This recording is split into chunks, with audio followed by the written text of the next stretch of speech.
Kejingalakan menem step hak English Premier League sejasen kaman City kala penjam knap ya kawal hado san lebih gol. Ya kisah gol la tep tang da Kevin De Bruyne hak menit kebakannya kan riu Arsenal ban riu pel. Kat ba shikol ula ai ya Raheem Sterling hak menit kebakrasa.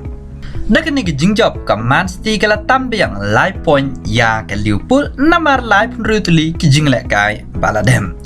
Walada kejingalakai kisah setang mar arteli Henry hado menta 4 la pentikna manuban yara ya English Premier League menta ka semoy.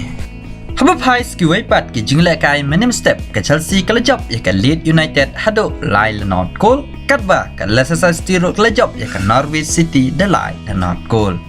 Katba kejingalakai hapadeng ke Watford bat ke Everton kilakut da kejingalakai.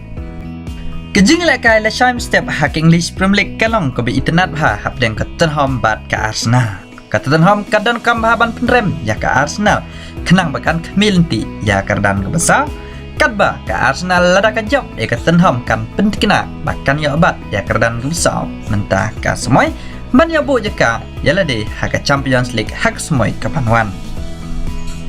Habab hai pat segi jingalakai hak La Liga ke Atletico Madrid kelajap ya ke Elche da ar Not goal leng baki gol bala tep da chanha hak menit ke ba ar popra badu depol hak menit ke ban ripo ar ban pen scam ya kerdan ke besau mentah ka semoy.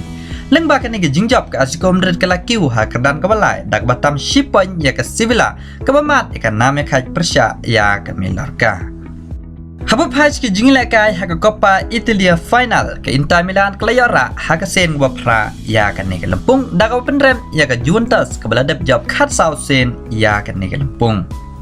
Te perlok tang kini ngini kendopat hak wai ke video kublai shibona.